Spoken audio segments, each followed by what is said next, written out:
Oke, pada kesempatan ini saya akan mencoba untuk mengajarkan cara mendesainnya ya. Jadi di halaman Splash Bridge ini kita akan mencoba untuk memasukkan box dulu. Misalnya kita masukkan kotak ya. Biasanya di awal-awal itu biasanya ada muncul logo terlebih dahulu ya.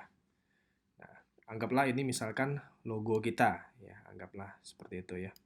Nah, di sini itu logo kita itu ada di ukuran 122 kali 122 pixel. Nah, apabila ingin kalian masukkan gambar ya sebenarnya kalian bisa fill saja ya. Di sini ada option untuk memasukkan image. Seharus bisa seperti itu. Atau apabila kalian ingin membuat sendiri, kalian bisa menggunakan pen tool ya atau pensil di sini. Nah, itu balik lagi ke kalian sendiri. Pada kesempatan ini saya tidak akan mengajarkan cara membuat logo ya, Pak. Karena saya percaya kalian juga pada jago-jago. Jadi pada kesempatan ini saya akan mengajarkan lebih ke arah membuat tampilan UI dan UX di aplikasi Figma ini sendiri. Oke? Nah, eh, di sini 122 kali 122. Apabila kalian ingin mengetahui area-area di sekitarnya, itu kalian bisa tekan option. Ya, jadi hati-hati jangan sampai di drag karena dia akan menduplikat seperti shortcut di Adobe. Jadi ketika kalian menekan klik dulu objek yang dimaksud, lalu tekan option atau tekan alt bagi yang menggunakan Windows, lalu geserkan kursor kalian keluar. Akan langsung muncul di sini 131, 122, 137. Nah, seharusnya kita harus bisa membuat objek kita ini seimbang ya. Biasanya saya menggunakan keyboard kiri kanan ya untuk mengaturnya. Jadi misalkan seperti ini 126, 127. Jadi ini sebenarnya kurang ideal. Berbeda 1 pixel. Tapi ya tidak terlalu signifikan, seharusnya seperti itu. Ya. Jadi misalkan kita punya icon ya ada di sini. Muncul seperti itu. Nah, berikutnya apabila kita ingin memasukkan teks ya. Anggaplah kita membuat nama dari aplikasi kita ya. Misalkan saya memberikan nama Logika misalkan. Oke.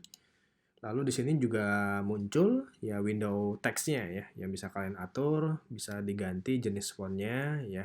Bisa juga regular, medium, bold ya ini juga bisa kalian setting di sini dan size-nya juga bisa diklik atau juga bisa diketik misalkan 32 ya. Ya, saya mungkin medium saja. Lalu ya ini seperti biasa ini hal-hal yang kalian sudah temui di Adobe Photoshop atau di Illustrator ya, teman-teman ya. Ini seperti text align-nya ya. Ini juga alignment-nya ya, bisa kalian coba masing-masing ya. Lalu kita misalkan kita taruh di sini logika. Oke. Nah, selanjutnya saya akan mencoba untuk membuat sebuah button di sini ya. Anggaplah buttonnya sebesar ini ya. Lalu kita ratakan di tengah. Oke. Lalu supaya dia lebih cantik, saya akan mengisi rounded-nya 50. Untuk logonya saya bikin misalkan 100. Oke, dia menjadi lingkaran. Nah, di sini buttonnya kita cek dulu apakah dia udah tengah 3637 ya ini sebenarnya kurang ideal lagi ya. Kita coba saja ditengahkan 4142 63 ya oke lah. Yang penting ada sekitar margin 40 itu sudah baik ya untuk mobile apps. Lalu kemudian di sini saya akan mencoba untuk menduplikatnya, tekan Alt dan Shift saja. Lalu kita pindahkan ke bagian atas. Sini misalkan kita kasih nama register. Nah, lalu kemudian di sini akan saya coba untuk memberikan warna ya. Misalkan di sini kita kasih warna kuning gitu ya. Nah, sebenarnya cara saya memberikan warna di sini ini masih kurang tepat. Ya, ini sebenarnya masih salah ya. Saya ambil contoh, misalkan di sini saya akan melanjutkan page-nya ya, saya bisa tekan Alt dan Shift sehingga page-nya akan terduplikat gitu ya. Nah, seandainya kita sudah masuk ke page selanjutnya ya. Bridge selanjutnya itu misalkan mempunyai button yang lain. Misalkan button yang lainnya ada di sini misalkan ya. Ya, anggaplah ada di sini, lalu ada di sini, ya lalu ada di sini. Anggaplah kira-kira seperti itu. Nah, perlu teman-teman ketahui, biasanya ketika kita membuat desain untuk mobile apps, UI-nya itu biasanya memiliki warna yang seragam, ya. Jadi dia mempunyai basic warna yang biasanya berulang. Nah, kalau di sini saya mencontohkan baru 2 page yang sudah memiliki 1, 2, 3, 4, 5 button. Apabila kalian sudah membuatnya sampai puluhan page gitu ya, lalu kemudian tiba-tiba klien kalian minta ini diubah warnanya. Misalkan ubah warna dari buttonnya ini menjadi warna merah misalkan. Yang terjadi apa? Kamu harus mengklik satu persatu setiap button yang sudah kamu buat. Ini enak, baru 2 page. Apabila sampai berpuluh-puluh page, ini akan menjadi masalah besar buat teman-teman. Nah, makanya cara memberikan warna untuk button di Figma, jadi kita harus memberikan register untuk warna ini. Ya, jadi di sini mungkin kalian agak rancu saya menyebutnya register, saya ganti dulu ya. Jadi login gitu ya. Misalkan seperti itu.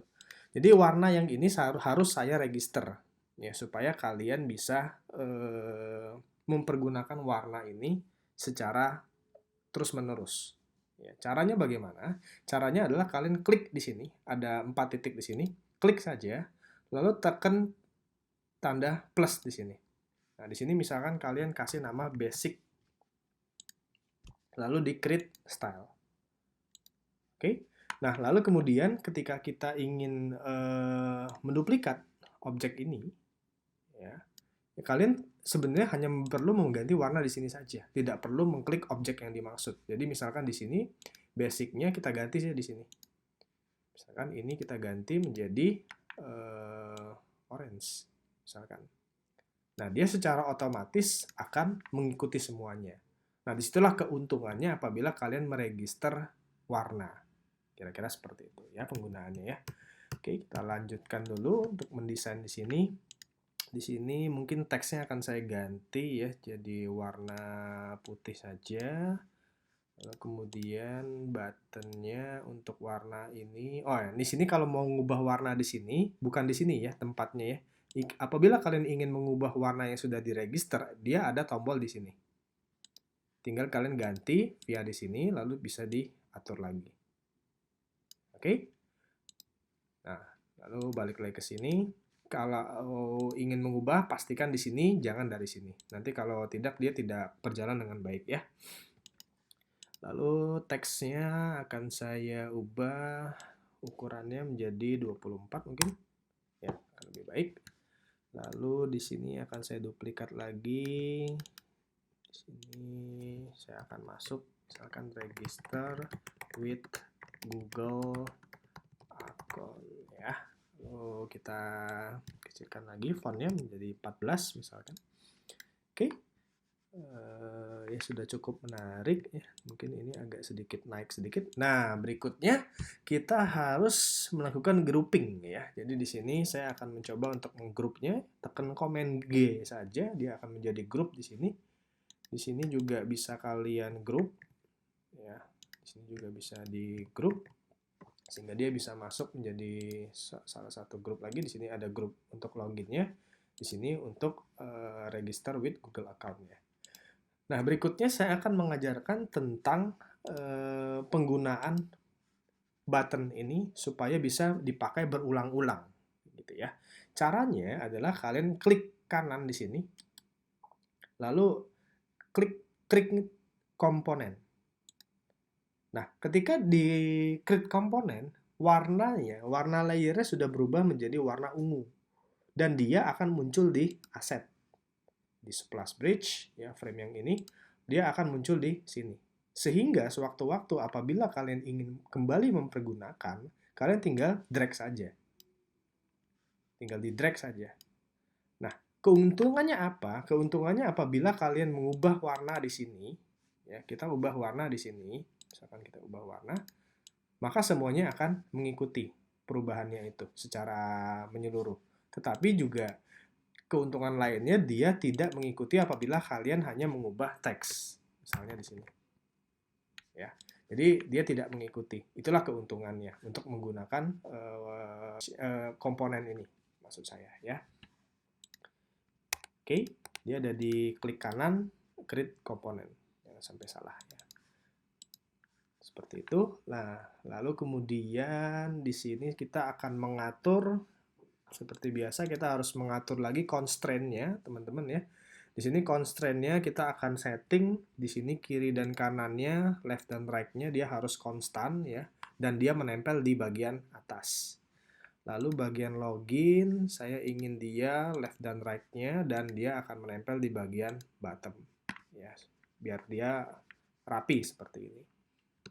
Oke, kalau sudah, saya akan menduplikat page ini, lalu saya akan mencoba membuat sebuah pergerakan ya. Jangan lupa untuk mengganti namanya ya, karena nama tidak boleh sama.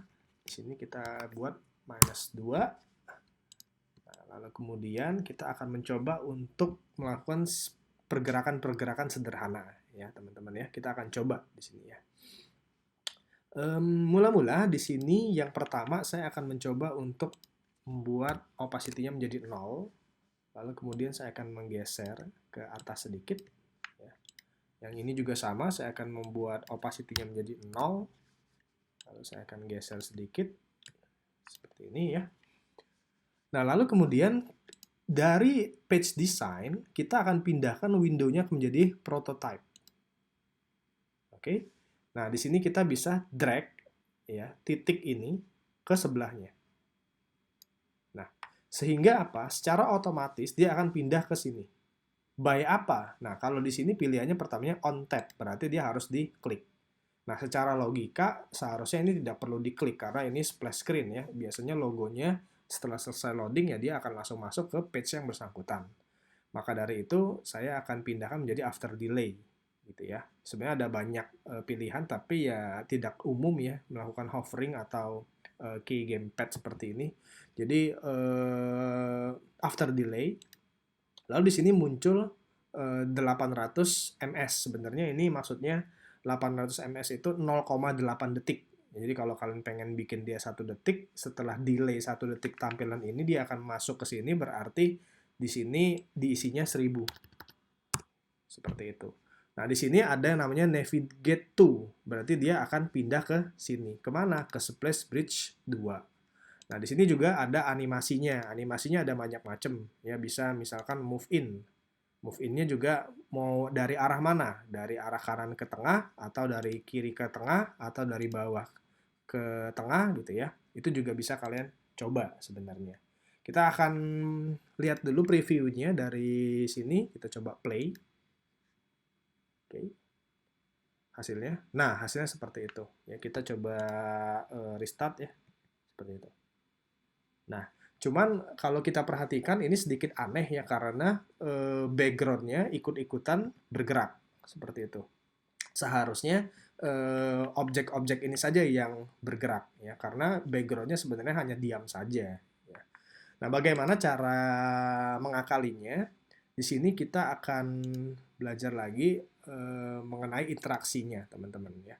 Nah, interaksinya di sini kita akan ganti setelah after delay 1 detik kita akan ganti menjadi swap width. Open overlay nanti akan saya ajarkan di kemudian ya. Kita akan pindahkan dulu ke swap width. Oke. Lalu di sini animasinya kita akan ganti menjadi smart animate. Oke. Kalau is ini mungkin teman-teman sudah paham ya ketika kita belajar Adobe Animate atau Adobe After Effects, kalian sudah tahu bahwa ada percepatan itu ada di is in, is out. Mungkin teman-teman sudah paham, tidak perlu saya jelaskan lagi. Oke, kita akan coba apakah sudah bisa bekerja dengan baik. Di sini bisa kalian refresh dengan tekan R. Ya, jadi seperti itu. Kita coba sekali lagi. Ya, sudah berjalan dengan baik animasinya. Oke.